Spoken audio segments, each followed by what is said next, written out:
Ladies and gentlemen, welcome to Dr. Doctor, the show where no topic is too hot or too cold. Whether it's politics, religion, relationships, entertainment, or everyday life, you will be hearing from the experts. This show is not for the faint of heart or the faint of mind. But if you want to be inspired, you have come to the right place.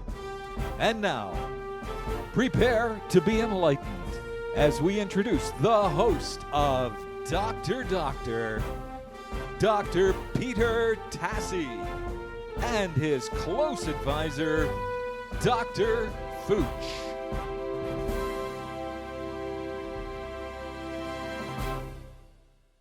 Welcome to Dr. Doctor. Today we have a special guest back with us again, Dr. Bobo, and of course my co-host, Dr. Fooch. Today's a great topic, but just to let you know, we always qualify that we are doctors of life. We don't have our university, those special pieces of paper they give you from university. We've been through the ups and downs, the hard times, the good times, the rain, the sun. We've been through it all, and we've earned our doctorate degrees from the doctors as doctors of life itself. Today our topic is self-image, and what causes a poor self-image, and what are some of the things that we can do to help the youth develop a strong self-image. You know, I look at great people in history like Edison, probably one of the greatest inventors that ever lived in the history of humanity. And he had over 1,093 patents. And he's considered the world's greatest inventor.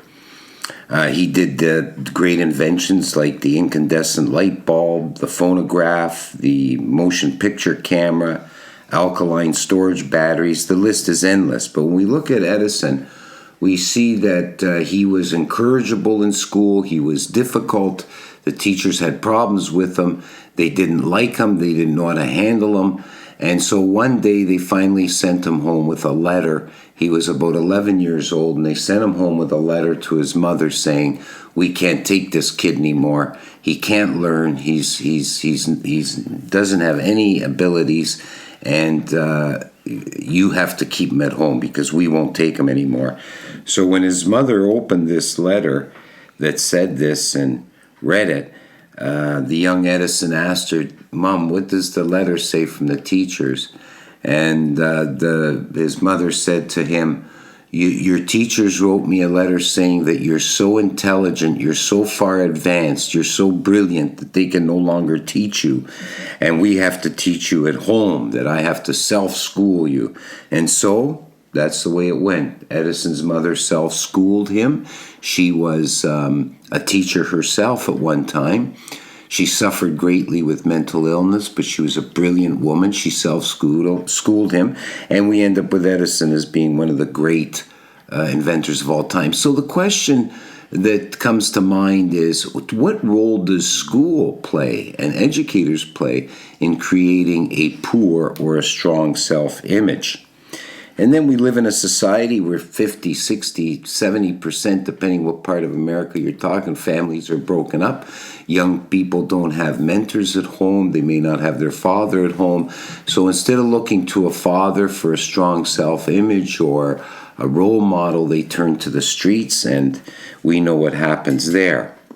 And we have social media, where it's easy to criticize and gossip about people. Not like the old days when we grew up. If you had something bad to say about someone, you'd say it to their face and then end up in a fist fight. Nowadays, you would settle it. Nowadays, it's over the social media, and so kids are bombarded with all kinds of things over social media that may cause a poor self-image. So I have with me two great people here. Dr. Bobo, you've spent your life, most of your career, working with the youth and working with kids and at-risk youth. And you would have a good handle on this, I think. What do you think this issue, what causes poor self-image, and what are some of the things we can do to help our youth today overcome that? One of the best theories I've ever heard about how someone ends up with a poor self-image comes from Carl Jung. And just to paraphrase it, he said, people often grow up thinking, I am as I am treated. So if you're treated poorly, you think, well, I must deserve that somehow. Whereas if you're treated well, the underlying thinking of the young person would be, well, that's because I deserve it. I'm a good person, da-da-da-da-da. And I've found over and over and over again that it's so true that a kid who is struggling with self-esteem, they're coming from a family where they haven't been built up. Maybe their parents aren't very vocal about appreciating them, about loving them, about noticing their talents, their gifts, and praising them when they do well, which kids just need so much. Yeah. Yeah. And what about kids? Would you say that, there's these kids that grow up in families where they never measure up, and the parents are berating them or criticizing them all the time. Like you say, don't recognize their gifts. What about the kids that grow up in families where the parents don't do that, but they never praise them? They never point out their gifts. They never make the effort to find the gifts in those kids. That's such a shame when that happens, because those kids are left thinking that they're not particularly good at anything. But that's not true. Everybody has at least one, usually a lot more gifts. They're good at something, and it's just a matter of finding that. And parents have to praise their kids as they take those little baby steps. As they do well, give them some praise. You have to. They need it. Yes. And Dr. Fuchs, you've spent years in education. What do you have to say about? Okay, we'll talk about the self-image. Let's take from the time a child is born, and where the crisis begins is the identity crisis. That's the peak of it all. Usually around 12 and 13. So 12 years of life, okay? In that 12 years of life, a lot of the responsibility is the parents, who must praise the kid,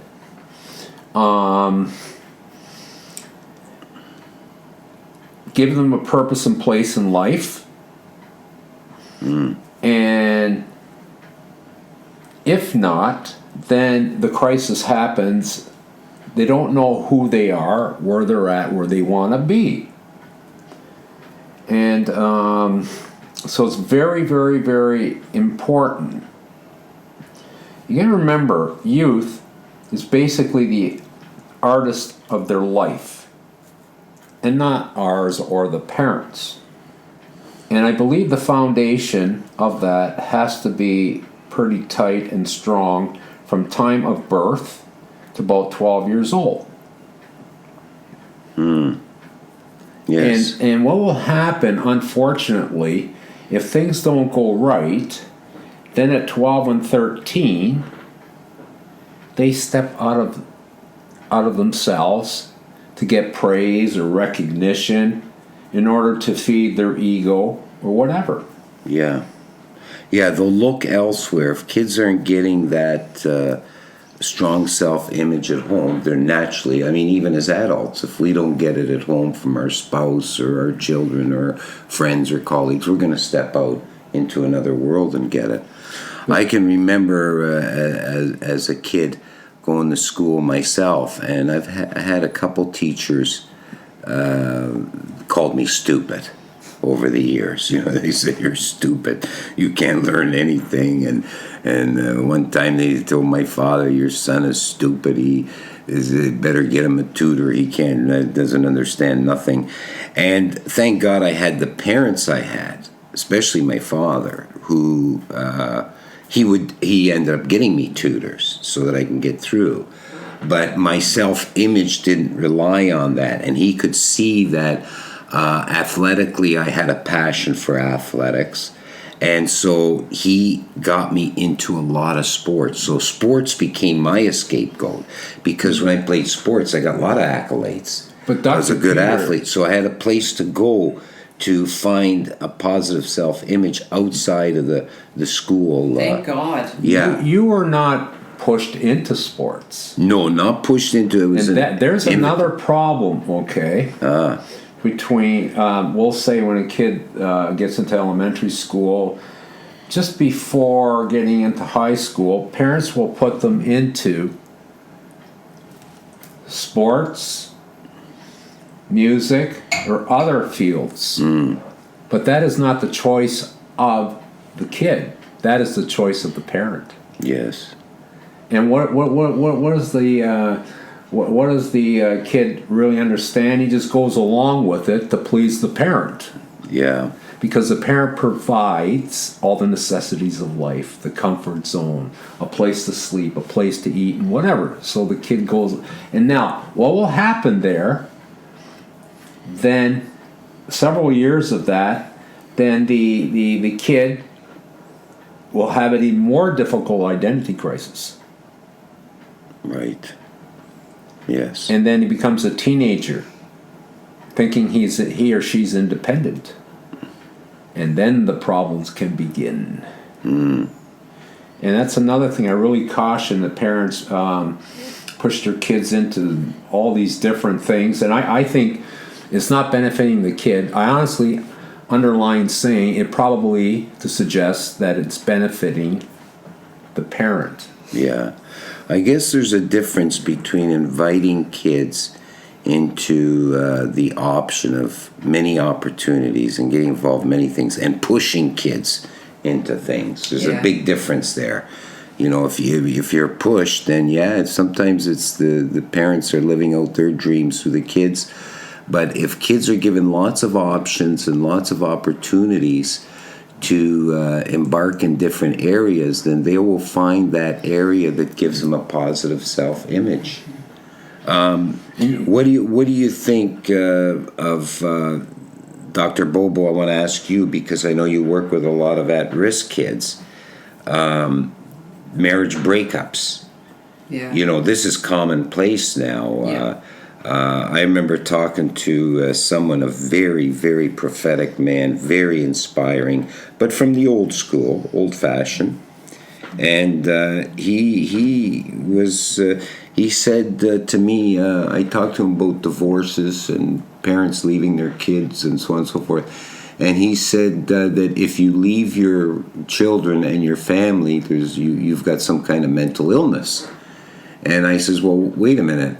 Are you saying, now, absent of abuse or something very serious, you know, obviously he wouldn't want families to stay together, this man, but this very prophetic man, I asked him, I says, are you telling me that 50% of the population today in the Western world have mental illness, leaving their kids and family? And he looked at me and paused for a minute and he says, yeah, they have mental illness. Because he could see the devastation this has on kids, how it affects their self-image. They have no... Do you find that in your work? Absolutely devastating to kids. And, you know, the irony is, these people, they'll kick out their spouse, or they'll say, that's it, I'm done with you, they move on. And it's just not very often. Now, of course, as you said, if the person was abusive, you know, then that's different. Serious problems. But if it's a personality conflict, or, you know, they're arguing about something, rarely do they find somebody that they're all that much happier with. Right. And I hear from kids about, oh yeah, my mom's boyfriend this, my dad's girlfriend that. And they kind of bounce from relationship to relationship. And I think they're just mixed up. And it's so sad. Like, I really believe, having gone through divorce myself, when my parents split up, that people should stay together for the children. And if one person has to live in the basement, so be it. But make an agreement. All right, we're going to be civil to one another. We're not going to stress anybody out by bickering and, you know, all of that nonsense. Right. We're here for our children. Our children are number one. and just get on with your lives. And once the kids are grown up, then you guys can live separately. Right. Interesting. It's I saw so that. damaging for I these saw kids. that in previous generation from me, and I'm 65. My parents' generation, where when couples didn't get along, they often slept in different rooms, but it was civil, and they raised those kids and made sure there was stability and all these things. And you see all these kids today, like, I think they spend half their energy, instead of spending half their energy on themselves and figuring out who they are and how they're loved and approved, they're spending their energy kind of adapting to the new stepmom, the new stepdad, the new boyfriend, this one coming in, that one going out, and it's just absolute chaos. Yeah, it is madness. Massive confusion before the kid is 20 years old. Massively, just massively. As you just previously mentioned, okay, stepmother, stepfather, or live-in, or whatever it might be. Yeah. It's like, let's say if the child's 12 years old, 13, even 14, 15, okay, and all of a sudden the parents split, and let's say whoever at the time that the child decides to live with, and that person that they live with, whether it's the mother or father, has boyfriend, girlfriend, or whatever, that all of a sudden live in the same house. And let's say the child has a stepmother, stepfather, the child's used to their real mother and father. Just adds to the confusion. And to make matters even more serious, during that time frame in their life, okay, that's when they're learning, they're going to school, which affects their education big time and their grades. Yes. Those are most important years of their life. Yeah. Because that's the basic foundation to whether they want to go post-secondary, university, or whatever. Yes. And they need the marks. Yes. You know, it's not easy for them. No. There's so many factors that seem to affect person's self-image and how they develop, and these are things that are obviously hard to control. But I think that if we adopt a new attitude towards marriage and commitment and doing your duty, it can go a long way in affecting our kids in a positive way. Absolutely. And I think, too, going back to education, not to be hard on teachers or educators, but I've seen it, I'm not so much talking about myself, being called stupid and everything, but one of my children, my oldest son, you know, I was called into the school a number of times with my oldest son. They told me he's slow, he's not mentally he's this, he can't learn, he's a daydreamer, he's all over the place, we got problems. And I remember getting in arguments with the teacher and saying, look, this kid was reading when he was 2 on my lap. What kid reads at the age of 2? Because I'd read to him every night. He started reading the books. And I'd watch him whenever we were doing things, and he was creating things. I mean, anyway, long story short, I had a lot of conflict with the education system. I brought him for testing. I paid some professional to test him, and they found out that his IQ was so high that he was bored. He couldn't listen to the teachers in grade 1, 2, 3. He was so bored of what they were saying, it kind of like he already knew it. So he'd be daydreaming, not paying attention, losing focus. And so, you know, I mean, I don't know if education, if they train educators to look for these kids where they have problems, do they train them to look for those special gifts? I know. Yeah, but I would focus more so on the government's curriculum. Is there a curriculum for what you're speaking about right now? Yeah, I see. Which I doubt. Yeah. No, I remember talking to this one kid, and she's been bounced around from one foster home to another. Or she was better off without her parents. They were that unstable. And such a low self-image and risky, dangerous behaviors because she didn't feel that she was worthy.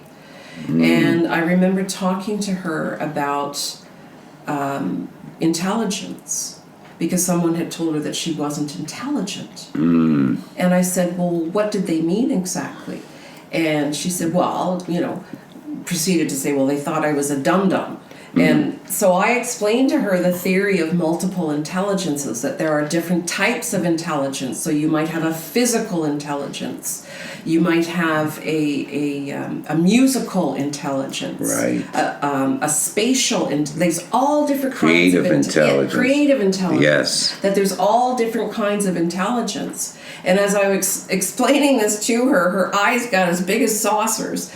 And I could tell she'd never heard this before. Nobody had ever told her that you didn't have to be able to read and regurgitate facts in order to be quote-unquote intelligent. And that there were so many other ways that she could be intelligent. Right. Yeah. Right. See, and this is my question.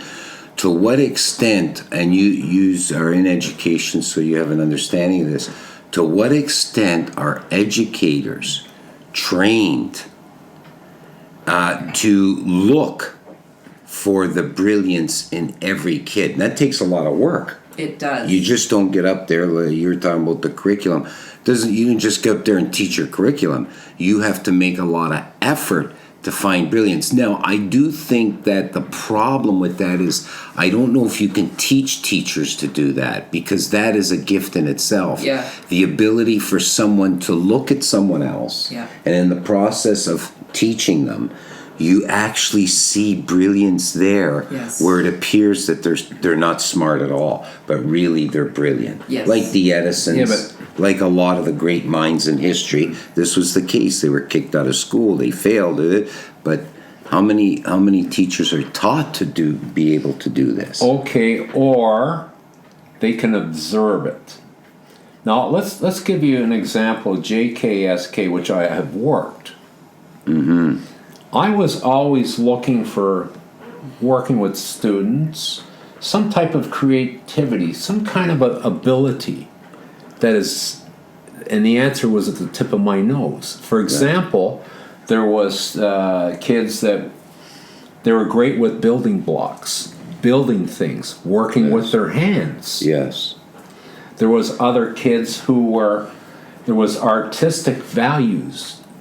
If they were to color a picture, whatever, I go, holy mackerel, right dead on the line. And that was that type of kid who would sit down and knew how to focus Yes. and create something. Yes. That's where educators have to identify that. Yes. And yes. then, let's say they start in elementary school. Now, does the curriculum provide something artistic? Does it something hands-on? Whatever. Yes. But the curriculum states math, science, geography, history. Now, I can tell you, I wish I remember reading about this. Somewhere on the other side of the world, I don't know whether it was Sweden, Denmark, whatever, in the high schools, they have scrapped the curriculum of all these history, geography, math, and sciences. Where in the classroom, everybody was at a table, like team, maybe 10 people, whatever. And they found that talking to each other and whatever was on the curriculum, hands-on. And then they did studies to find out they were better people later on. Interesting. I know med schools, some of the med schools like McMaster here at home, they do that. It's all the learning is tutorial, it's in groups. It allows for freedom of expression and discovery of each person's gifts. But there's something that I think I think that even if you create a school atmosphere where you can explore all these things that you're talking about, Dr. Fuchs, these different, see the through the windows there and see the gift in the kid by giving them lots of options. Really, it comes down to the teacher, just like it comes down to the parent, having the gift to see greatness. Mm-hmm. And that is a gift in itself. So you could design all the curriculum you want. This is something that, and unfortunately not everybody has this gift, but we can be educated ourselves in just the knowledge that there is something that exists in our kid or our student that's great. And if we can't find it, somebody else can. Yeah, but it has to do a lot with exposure for the child. Exposure. Yes. Now, I can tell you, like, for example, there's a lot of resources like I've never ever seen in our city today with our parks department, recreation. There are more exposure to various things. In fact, I really got caught off guard one day when I went to see my grandchild in a swimming class. Here I see a guitar class going on in a rec center. Yes. Fabulous. Yes. I know even in our school system, mostly in secondary anyway, there are more and more extracurricular programs. Not just sports. Right. Other different areas for exposure. Right. Now, all that should have been into play when before the child became 7 years old. So there's a certain amount of responsibility of the parent. Now, on there could be another argument there too. Parents today, double income, both work, raising a family as well. It's not easy on parents neither. That's true. You were going to say, Dr. Bobo, that the... Yeah, I work in a Catholic school, and my thinking is that this should just be second nature for Catholic educators, that they ought to be looking for greatness in each one of their kids, because they ought to be going on the principle of inherent dignity and value and worth as a human being. And I remember hearing a talk once by this nun, and she was so funny, and one of the things that she said was, every time you look at a kid, you're looking into the face of Jesus. And I never forgotten that, and I always remember that, especially when it's a really difficult kid and the last thing you think of is Jesus when you look at them. But really, they're still Jesus too. And Catholic educators, they ought to just be looking. They need to kind of be focused on that they're looking for that inherent value and worth as a human being, because it's there. Yes. It's there. Dr. Bobo, that is what you just said just now. To me, that's fabulous. For example, my grandchildren. I mean, the most recent one, okay, little Naomi will be 2 years old. Every time I look at her, I don't have to say nothing and she doesn't have to say anything. When we lock eyes, looking at her, it's that innocent, that innocence, that glorifying innocence.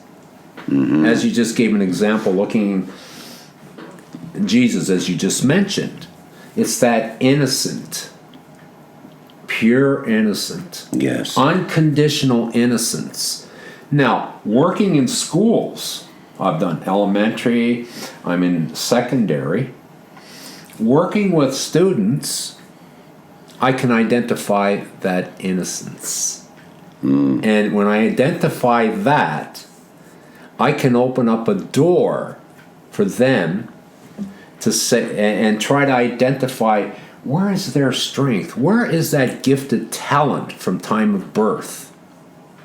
And I can get it out of them. Good. And then when I know about it, That's fantastic. There's a great partnership there. We continue to work on it.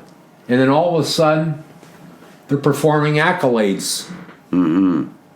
Unbelievable. Awesome. So what you're just saying here is train educators or whatever to how to identify that. And Dr. Bobo, you said it. The first thing, the easiest thing is look at their eyes. It is amazing because you can't go into their head, sort it all out, find out what's their passion, what's their image, or whatever, how they're feeling, etc., etc. Has to be a two-way street, a partnership. Yes. Yes. And then they have to have that trust in you. Yeah. As soon as that trust, as an educator, teacher, or whatever, as soon as you get a grip on that, run with it. Yes. Yes. Amazing things happen to teenagers and kids. Amazing. Yes. They excel. Yeah. And they perform miracles. Right. And I'm helping them to give them a place and a purpose.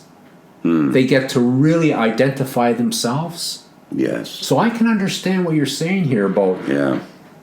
how to find that. Yes. How And to Dr. find it. Bobo said that was a great thing right there. Yes. Now I wanna move to one more topic before we close today, and that is the influence of social media on kids' self-image.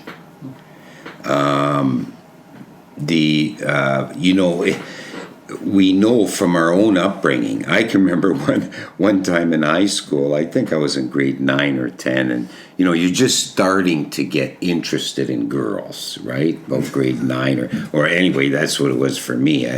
Grade 9, grade 8, grade 9. Good quick start, Doctor. You start to get interested. And I remember I was interested in this one girl, and we were talking, and she says, "You know what? You'd be pretty good looking if it wasn't for that space in between your teeth." Because I got a space between my two front teeth. Like, what's his name? The actor.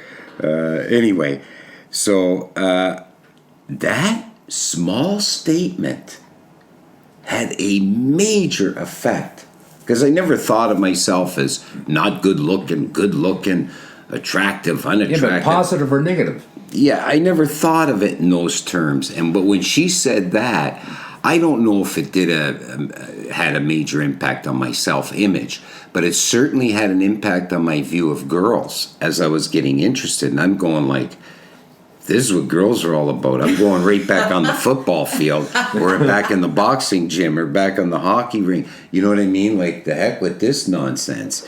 So what do you find, Dr. Bobo, with the kids and now texting all these things, knocking each other and... Yeah. And it's so destructive, and I'm convinced that what's going to happen is at some point, probably not too far down the road, we're going to have social scientists telling us about the damage that's being done to young people, and not just to their self-esteem, but to their intellects, to their ability to focus, to their ability to relate to people face to face and have a conversation with somebody, not push buttons, but actually look at somebody and speak to them, have a conversation. Basic social skills. It's very, very sad. So many kids they're not comfortable speaking to somebody face to face because they do it so infrequently. They do it infrequently. That's a good point. Now, what about on the phone, the social media? Are they knocking each other? Is this having an impact on each other's self-image because they're quick to criticize, or you're not face to face, so it's easier to criticize someone when you're not face to face? Is this the case, or is this? I think so, and I think the fact that they're looking at a screen and they're typing words on a screen, it removes them a little bit from, like, they will type things, they will text things that you wouldn't say to somebody's face. Exactly. Maybe we have to get stricter in this area where society says we're not going to tolerate this nonsense, writing bad things. Yeah, but the decision makers of it have to recognize the depth of this problem. Yes. Well, the provincial government, something positive they've actually done is November the 1st, they have introduced a rule that cell phones will be banned from classrooms except if the teacher wants to use them for educational purposes. Well, that's a great rule. Frankly, Yeah, but will the boards abide by that? Well, they have to. Right, they have to. They don't That's have a a good choice. rule. But I think what's going to happen is it's going to take years for this to become effective because the kids, it's like driving around now and texting and driving is illegal. But you see people doing it all the time because adults, before every day I see that. The evidence was in on, accident rates, blah, blah, blah, around texting and driving. It was permitted in Ontario. And then all of a sudden, oh, no, we can't do that anymore. That's dangerous. Well, you know what? Getting those cell phones out of the classroom, it's going to be pretty tough. I'm going to tell you an incident that happened to me last week. I'm at an intersection, okay? Now I have the green light, and this teenager's walking across the street, texting with her head down, along with her earbuds with her head down. Yep. I'm waiting, and then I didn't move my vehicle.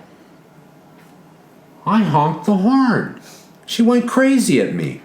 And I'm going, I'm trying to save your life.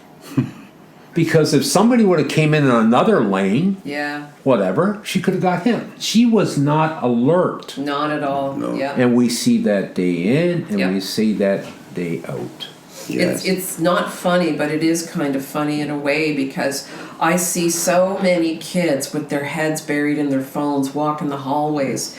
And, how many of these kids fall down the stairs because they're not paying attention? They're too busy texting. I've seen adults and to what do that in extent? stores. Yeah. And to what extent does this new way of communicating and existing contribute to a positive self-image? What's it got to do with? They're not. It's a difficult topic, but that topic about texting and things like that. In the real world, you get a job. And you're called into a meeting, or you're speaking to your boss. Corporations will tell you, I don't want to hear that phone. I don't want to hear that any kind of texting, the beep, beep, beep, whatever. Either you keep it at your workplace, but in this meeting room, forget it. Forget it. Absolutely. You have to focus here. You're not going to tolerate that. And it's just nothing but distraction anyway. I don't know. I'm less positive in my outlook on that. I think that this younger generation is so flat out addicted. A dependency. Yeah, they're addicted. And I don't know about you, but every time I go to a coffee shop, you go to the hospital and you go to the information desk to find out where your friend is, what room or whatever, right? They're texting. They're on the job. They're texting. Oh, I see that all the time. Everywhere I'm going, it's. I actually saw it in the lineup in a grocery store. The cashier. I get to the cashier. I see somebody buzzed her on her cell phone. Okay, she starts texting and everything else. It's like, I don't have all day for you here. Is that what you do to make money? I didn't say that because I know I created an argument. Whatever. But talking about all this texting and everything, okay, and trying to relate it to self-image. Sometimes all this texting and all the media could be a source for youth to try to find out what's my self-image. We growing up, how we got into image, and as you know, I'm a musician, whatever. Started with the Beatles as an example, okay?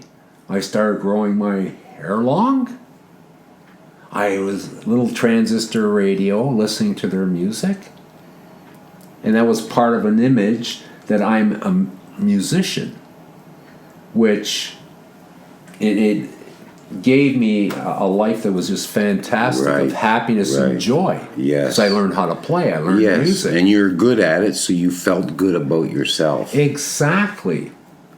Now, I think that, I think we all have to make a great effort, like previous generations and future generations, to find the greatness in other people, the greatness in everyone, no matter how many weaknesses or flaws they have, or they don't fit into the system, or they don't fit into the box that society creates. We have to, I like what you mentioned in the beginning, Dr. Bobo, about different types of intelligence, and we have to make great effort in our lives to find it in our students, in our colleagues, and in our children, because as parents, we're the only champions that the children have, really. It's a tough world out there, and so we have to put a lot of effort in this area. I want to thank you both for being here today. Our time is up, unfortunately. And before we quit, I just want to say that in spite of the space between my teeth, I'm drop dead gorgeous. I really am. Ask any woman. I can attest to this. I'm He's drop dead gorgeous. Just look at that face. See? The face. What are you going to do? You didn't even shave today. The problem is I didn't realize I was drop dead gorgeous till I was 60, and I was too old to do anything about it.